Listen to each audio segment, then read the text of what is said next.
So we maintain our format. We'll take the remarks, we'll take the updates. The Minister of Information and Culture will also come to the podium to give us a report. And if we have additional report from the ministers, we shall bring such minister to the podium to give you updates. We begin today with the remarks by the chairman of the Presidential Task Force on COVID-19, the SGF.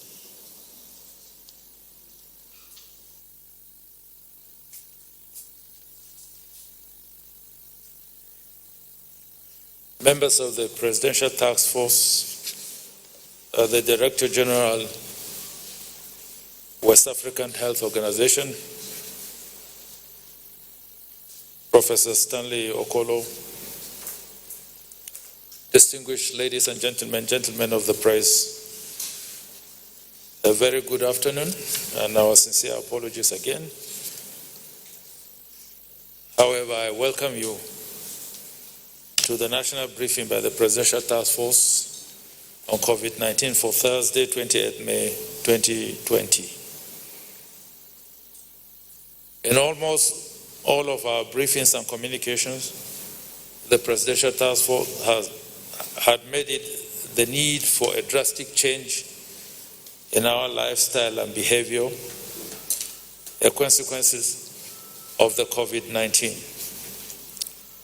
This advisory is based on the fact that the battle is long-term and the cure is still in a distant future, nearest being end of 2021.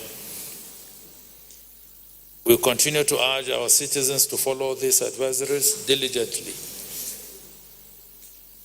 This point is further underscored by the statistics coming from other parts of the world.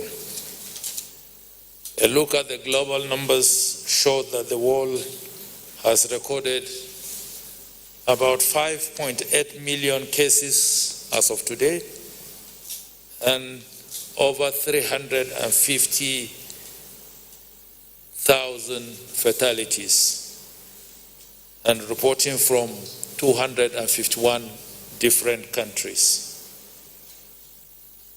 Of particular note is the fact that a major nation reached the landmark of crossing beyond the 100,000 deaths in a system where the healthcare system is regarded as advanced. Similarly of note is the shift in the epicenter from Europe and the United States of America to South America, particularly Brazil. And of significance here is the Brazil case, which resides in terms of similarity between Africa and Southern America, weather-wise, and that calls for extreme caution on our part. The Presidential Task Force therefore wishes to underscore the need to press further in the development of our infrastructure, intensify our non-pharmaceutical response, the need for our citizens to comply more and for our communities to get more involved.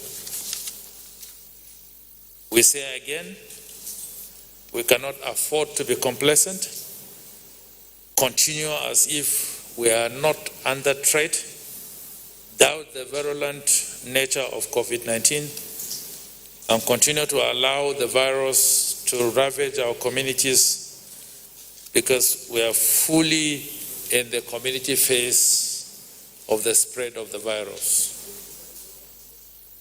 Yesterday, we informed you during the briefing that the Federal Minister of Health held a virtual conference with the traditional medicine practitioners of Nigeria. We also informed you that issues discussed covered intellectual property rights protection, need for non-disclosure agreements, and the funding opportunities for research and validation processes.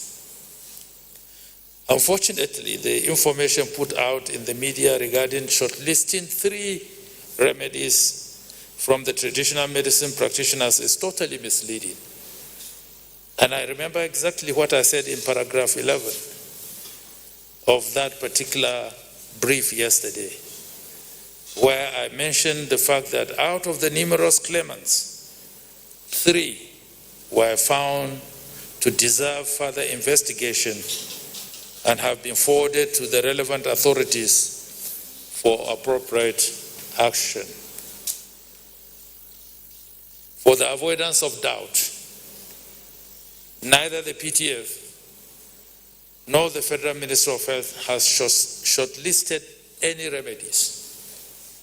This can only be done after diligent processes and as may be directed and advised by the relevant agencies. The Presidential Task Force has received rather sadly reports of continued refusal by medical institutions to receive and treat patients for fear of COVID-19. This has resulted in several unfortunate and unavoidable fatalities, and statistics have shown that there is a drastic drop in the percentage of attention being paid